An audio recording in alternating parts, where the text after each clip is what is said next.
Before you spend $1,200 on the DJI Mini 5 Pro, I need 5 minutes of your time. Not because I hate this drone honestly, it might be the best small drone DJI has ever made. But somewhere in this video, I'm going to tell you about the one flaw that made me almost send mine back. It's not the one everyone's talking about in the comments. It's not in any other review. And if you buy this drone without knowing about it, there's a real chance you're going to be disappointed the very first time you fly it somewhere that actually matters: a wedding, a trip you saved up for, a shoot you can't redo. So stick with me to the end, because I'm ranking every single drawback from mildly annoying to this might change your decision entirely. And that last one? It's not what you think.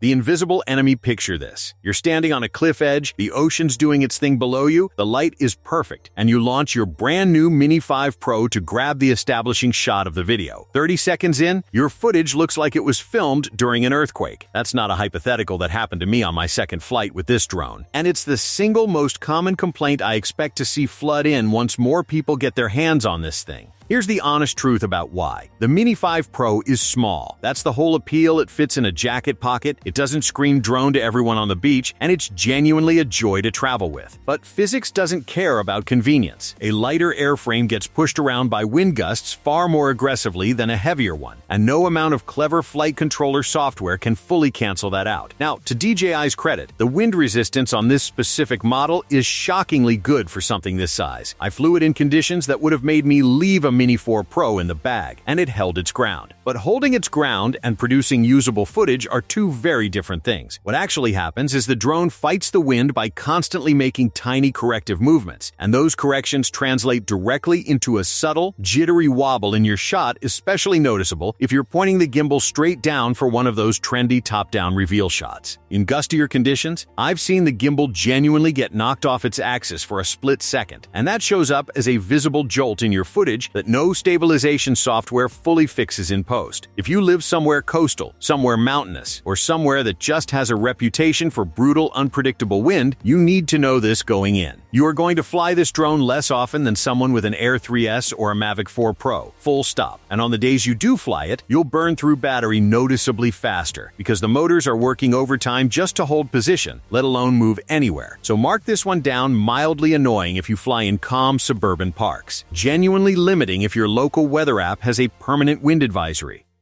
The single camera trap here is something DJI's marketing team is not going to put front and center, and I think you deserve to hear it before you buy. This drone has exactly one real camera. Just the one. And once you've shot with a drone that has a proper telephoto lens, going back to a single wide-angle sensor feels like trading in a toolbox for a single screwdriver. Let me explain why this actually matters. Because on paper, it sounds like a minor spec difference, but in practice, it changes the entire visual language you can create. A telephoto lens on a drone lets you compress a scene. It makes a subject and a distant mountain range look like they're sitting right next to each other. It creates that cinematic, almost dreamlike sense of scale that wide lenses simply cannot replicate. It also lets you create faster-feeling parallax, so when your drone moves even a small amount, the background appears to race past dramatically behind your subject. Some of the single most jaw-dropping drone shots you've ever seen, the kind that make people ask, wait, how did they film that?, were shot on a telephoto lens, not a wide one. The Mini 5 Pro doesn't have that lens. What it has instead is something DJI calls Med Tele Mode, a 2x digital crop that leans on the extra resolution of its 50-megapixel sensor to squeeze out more real detail than a typical digital zoom would give you. And I'll admit, I went in expecting garbage. Digital crops are usually an unusable, blurry mess. This one isn't that. Side by side, in a controlled test, the 2x crop actually held up impressively well against a proper telephoto camera on a larger drone. But, and this is the part that matters, controlled tests aren't real life. Take that same crop mode out into an actual shoot, point it at something with fine detail like tree leaves rustling in the wind, or distant texture on a mountainside, and the illusion starts to fall apart. Details get soft, fine textures turn into a slightly mushy approximation of themselves. It's not bad, and I'd still use it in a pinch, but if your entire creative vision depends on that compressed, epic telephoto look, this drone is going to leave you wanting. So here's my honest take. If you've never shot with a telephoto drone camera before, you probably won't miss what you don't know. But if you've used an Air 3S or a Mavic 4 Pro and fallen in love with that second lens, downgrading to the Mini 5 Pro is going to feel like a real loss, not just a minor inconvenience. Now, before I get into the next two reasons, because trust me, they get more important from here, I want to mention something quickly. A huge part of whether any of these drawbacks even matter to you comes down to how you actually fly and edit. I put together a completely free settings checklist that covers exactly how I configure every one of my drones for the most cinematic footage possible straight out of the camera. No guessing required. It's linked below if you want it. Okay, back to the list. Because reason number 3 is the one that trips up more buyers than you'd expect.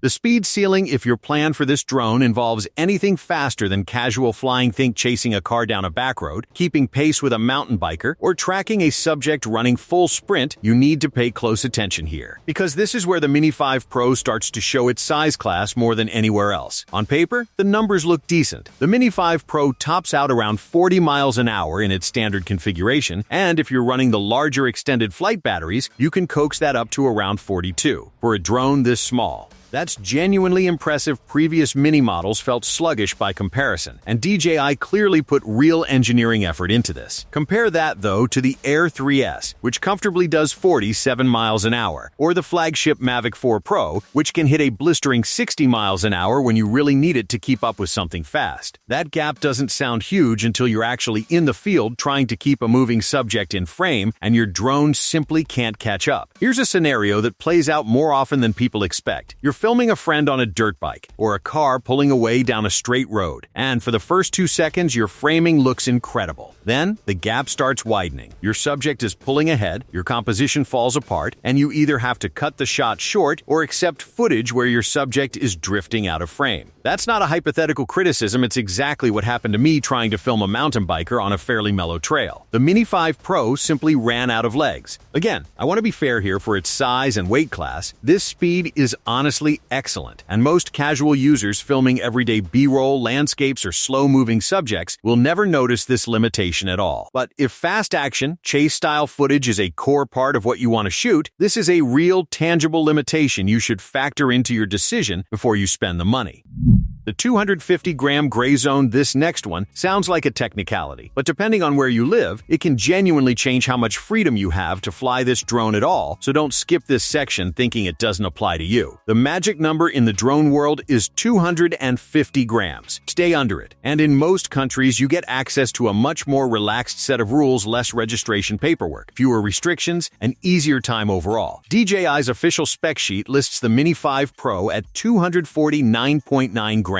Just a tenth of a gram under the line, and the company itself admits actual units can vary by up to 4 grams in either direction. That variance is the real story here. It means plenty of Mini 5 Pro owners are unfolding a drone that scales out at 251, 252, even 253 grams, despite the spec sheet swearing it's under the limit. Let's break this down by region, because the impact is wildly different depending on where you fly. If you're in the United States flying recreationally, here's the part that catches people off guard. The FAA does not recognize DJI's 4-gram tolerance at all. Their rule is simple and rigid. If your specific drone weighs 250 grams or more at takeoff, it needs to be registered. Full stop, regardless of what the spec sheet says. So depending on which unit you happen to get, you might be totally exempt, or you might technically be required to register. And the only way to know for sure is to put your own drone on a scale rather than trust the box. Registration itself is cheap and takes about 5 minutes online. So this isn't a disaster, but it is a legitimately gray area DJI has created for itself. If you're flying commercially under Part 107, none of this matters to you either way, because you have to register any drone regardless of weight. If you're in the European Union, here's some genuinely good news. At its official spec weight, the Mini 5 Pro carries the C0 safety label on its underside, which qualifies it for the relaxed sub-250-gram category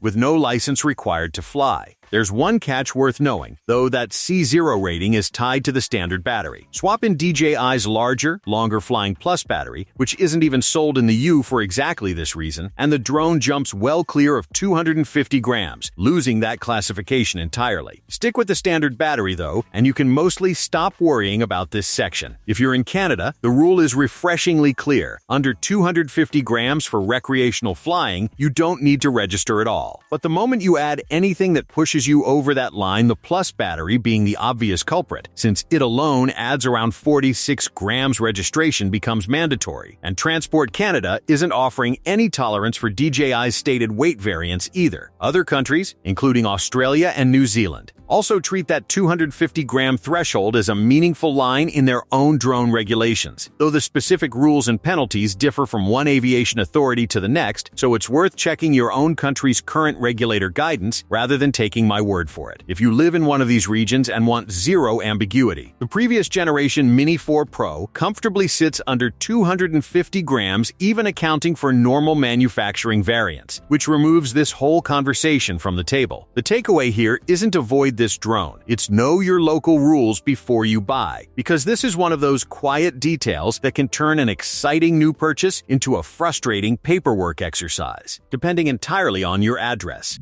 Battery drain in the real world. Here's a bonus one that almost nobody talks about, and I only discovered it because I fly nearly every single day. The advertised flight time on this drone assumes close to ideal conditions, and real-world flying rarely gives you that. DJI's official numbers for the Mini 5 Pro look great on a spec sheet, and in dead calm air on a mild day, you'll get impressively close to those numbers. But introduce any wind at all, even a light breeze that wouldn't bother a larger drone, and you start burning battery noticeably faster. Because, as we covered earlier, the motors are constantly working to counteract those gusts and hold a stable position. Combine that with colder temperatures, which reduce battery efficiency on every drone, not just this one, and you can realistically see your actual flight time drop by 20 to 30% below the advertised figure. On a rough day, DJI quotes around 36 minutes on the standard battery. But plenty of real-world testers land closer to 25 to 30 minutes once wind and active. Shooting are factored in. Why does this matter enough to include? Because if you're planning a shoot around a tight schedule, say, capturing a sunset before the light disappears, or getting a shot during a small weather window at an event, cutting it close on battery life with this specific drone is riskier than doing the same thing with a larger, heavier model that isn't fighting the wind as hard. My honest recommendation, and this applies whether you buy this drone or not, always carry at least one more battery than you think you'll need, and never plan a shoot around your absolute maximum flight time on paper.